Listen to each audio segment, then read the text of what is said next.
Buenos días, esto es Directo América de France 24. Yo soy Rosa Pérez Masdeu. Vamos con las noticias. En Ucrania, esta noche Rusia lanzó una nueva ofensiva aérea que causó decenas de heridos en Kiev, Odessa y otros puntos del país, mientras en el VIP las autoridades investigan dos explosiones que consideran ataques terroristas. En Siria, el autodenominado Estado Islámico reivindicó dos ataques que causaron al menos 2 víctimas mortales y llamó a sus combatientes a atacar al ejército del gobierno de facto de Ahmed al-Shara. Ampliamos desde el Líbano. El gobierno de Afganistán promete una respuesta apropiada y calculada a los ataques nocturnos pakistaníes que mataron a al menos 18 personas en localidades fronterizas. Islamabad enmarca la ofensiva en el combate contra los talibanes pakistaníes y también contra el autodenominado Estado Islámico.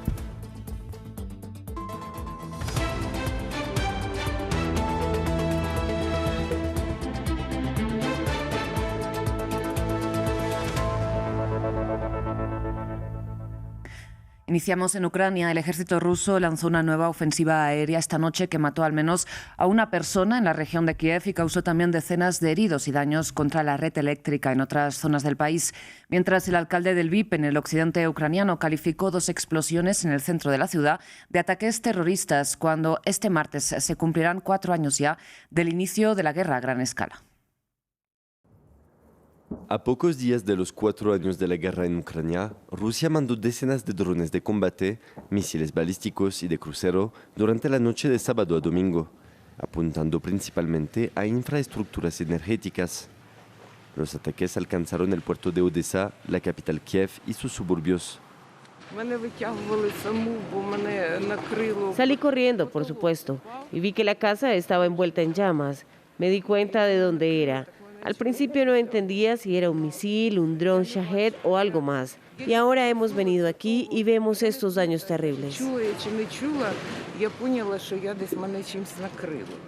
Al oeste de Ucrania, a 70 kilómetros de la frontera con Polonia, país miembro de la Unión Europea y de la OTAN, un agente de policía murió y varias decenas resultaron heridas después de que varios artefactos explosivos detonaran en Lviv. Es sin duda un acto terrorista. Hay 15 personas que están recibiendo atención médica ahora. Algunos de ellos están en condición crítica. Una oficial de policía murió. Mis condolencias a sus familiares. La policía está trabajando en el sitio. En cuanto a los daños, muchas ventanas fueron destruidas. La investigación está en curso. Una vez termine, aclararemos todo. Ayudaremos a la gente. Fue una noche muy difícil. Moscú no hizo comentarios de inmediato. Estados Unidos intenta mediar un acuerdo de paz entre Rusia y Ucrania, pero hasta ahora esta iniciativa no logró avances, ya que Rusia exige que Ucrania ceda completamente la región del Donbass, algo que Kiev rechaza. Cambiamos de tema. En Siria, el autodenominado Estado Islámico reivindicó dos ataques en que murieron un soldado y un civil.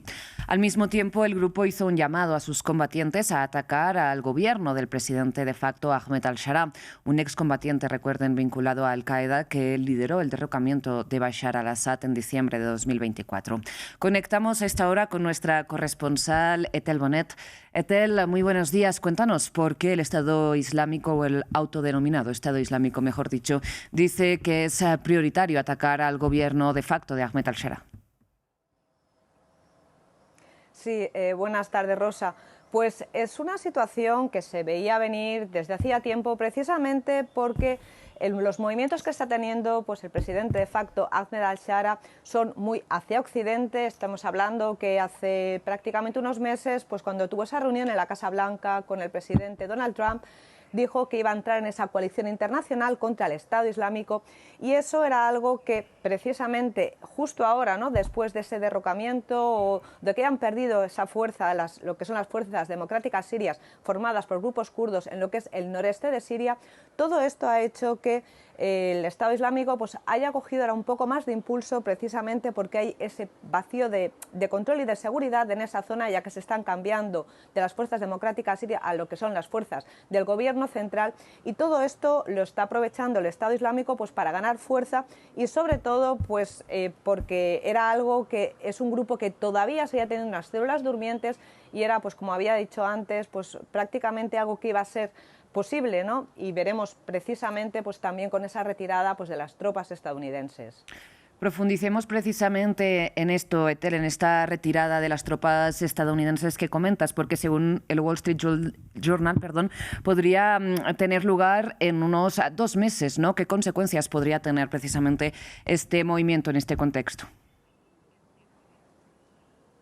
Sí, como estábamos hablando, pues todos estos pasos han venido primero con el cierre del campamento de Al-Hol, que el campamento de Al-Hol pues estaba en la zona de Al-Hasaka, bueno, sigue estando, pero ya prácticamente habían unos 23.000 familiares de yihadistas, y también cerca, ¿no?, de ese mismo campo pues estaban lo que eran los yihadistas del Estado Islámico, que tenían pues una zona altamente reservada, y estos más o menos más de 5.000 fueron trasladados por el centro de mando estadounidense a Irak, pero el resto de esas familias, esas 23.000 personas que habían allí, permanecieron en ese campamento, y ahora las fuerzas de seguridad sirias los han trasladado a otra zona cerca de Alepo. En ese movimiento pues hubo prácticamente unos 10.000 familiares o que son yihadistas o posibles yihadistas en el futuro que escaparon, y esto es algo que ha debilitado y da más inseguridad a esta región, y a eso, como estamos añadiendo, ¿no?, ese anuncio pues de la retirada de esos 1.000 tropas estadounidenses y del cierre prácticamente de la misión en Siria, pues pone una situación de seguridad en estos momentos en el norte de Siria pues muy complicada. Y después de este anuncio del Estado Islámico, que ahora va a querer otra vez, ¿no?, en este caso es lo que dijo ayer por la noche pues el líder de este grupo, Abu Hudhaifa al-Ansari, que ahora mismo Ahmed Shara estaba al mismo nivel que lo estuvo el expresidente de Siria, Bashar el-Assad, y eso pues es una declaración directa hacia lo que es el presidente de Siria. Ethel, pues seguiremos contigo el desarrollo de esta situación. Muchísimas gracias por toda esta información y este contexto. Vamos con información ahora de Afganistán, donde el gobierno promete una respuesta adecuada y calculada a los ataques pakistaníes de esta pasada noche, que han causado al menos 18 víctimas mortales en la zona fronteriza. Se trata de la ofensiva más mortífera desde octubre, que Islamabad justifica en nombre de la lucha contra el grupo armado talibán pakistaní y también contra el autodenominado Estado Islámico. Cuando Pakistán atacó zonas cercanas a su frontera durante la noche, algunos residentes pensaron al principio que se trataba de un terremoto. Las potentes explosiones destruyeron viviendas y causaron muertos y heridos entre sus ocupantes. Fue bombardeado y todo quedó destruido. La casa quedó completamente destruida. Mis hijos y mis familiares estaban ahí. Mi padre y mis hijos estaban ahí. Todos ellos murieron. El gobierno pakistaní afirmó que los objetivos eran 7 campamentos utilizados por los talibanes pakistaníes que operan desde Afganistán. Aseguran que el gobierno talibán de Kabul, que volvió al poder en 2021, ha permitido al grupo militante utilizar su territorio para lanzar una ola de atentados suicidas contra Pakistán. Los talibanes niegan la acusación. A medianoche, aviones pakistaníes bombardearon las zonas de los distritos de Kogiani, Hanihel y Bisud. Murieron civiles. En una casa había 23 miembros de una misma familia. Los mujahidines talibanes sacaron a 5 heridos. Pakistán ha enfrentado una creciente inseguridad en los últimos meses. A principios de este mes, una filial del grupo Estado Islámico reivindicó la autoría de un atentado suicida en una mezquita en Islamabad que causó la muerte de 31 personas. Hace una semana, un terrorista suicida respaldado por hombres armados estrelló un vehículo lleno de explosivos contra el muro de un puesto de seguridad, matando a 11 soldados y a un niño. Ambos países firmaron un alto al fuego en Doha en octubre. Vamos ahora hasta Corea del Sur, donde llegó este domingo el presidente de Brasil después de pasar por Nueva Delhi y firmar allí un acuerdo comercial con el primer ministro indio Narendra Modi. Bien, según la agenda prevista, Luis Ignacio Lula da Silva visitará a Donald Trump también en Washington a principios de marzo. Quiero decirle al presidente estadounidense Donald Trump que no queremos una nueva guerra fría, no queremos interferencias en ningún otro país, queremos que todos los países reciban el mismo trato, queremos tratar a todos los países en igualdad de condiciones y a recibir de ellos el mismo trato, un trato igualitario. Y si es posible construir esto con Estados Unidos, creo que todo volverá a la normalidad. Hablamos ahora de Venezuela. El presidente de la Asamblea Nacional, Jorge Rodríguez, anunció que el oficialismo estudia medidas de gracia para las personas que no puedan acogerse a la ley de amnistía aprobada este jueves y que hasta el momento han recibido más de 1.500 solicitudes de libertad. Según la oposición, desde el 8 de enero casi 500 personas han sido excarceladas. El presidente de la Asamblea Nacional de Venezuela, Jorge Rodríguez, informó que el país ha recibido más de 1.500 solicitudes de excarcelación para acogerse a la nueva ley de amnistía. El gobierno asegura que cientos de personas privadas de libertad por razones políticas están siendo liberadas de manera inmediata, priorizando centros como el Helicoide y Zona 7 en Caracas. Entre los amnistiados está el opositor Juan Pablo Guanipa, aliado de la Nobel de Paz María Corina Machado, cuya orden de arresto domiciliario fue levantada.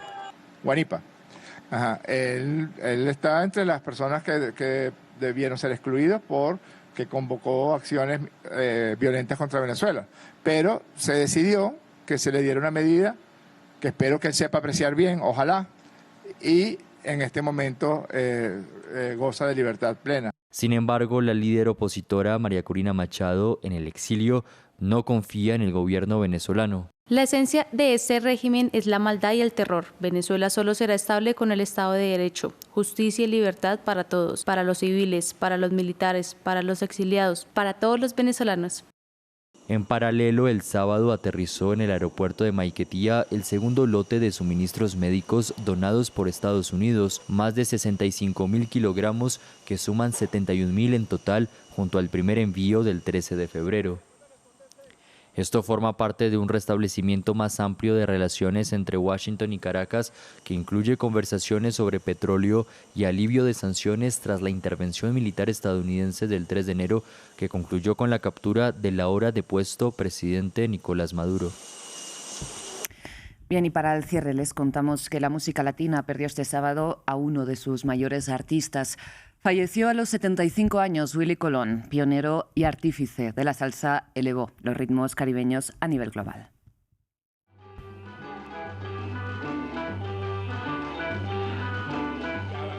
La salsa pierde a uno de sus arquitectos. Willy Colón, trombonista, vocalista y compositor pionero, falleció a los 75 años.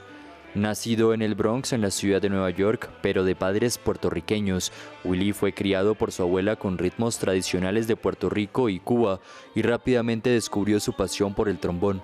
A los 16 firmó con Fania Records y en 1967 lanzó El Malo, vendiendo más de 300.000 copias.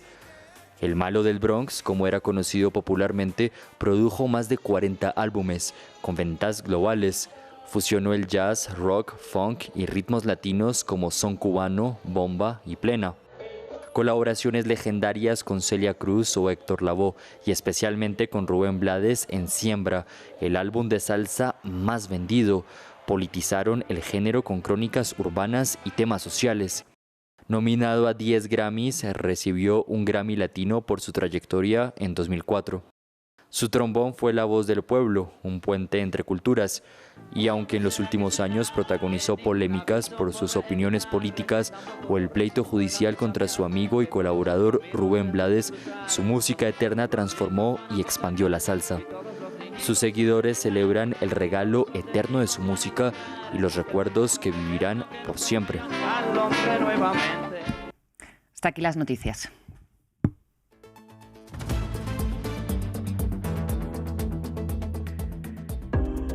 Para comprender mejor el mundo, es indispensable sumergirse en él.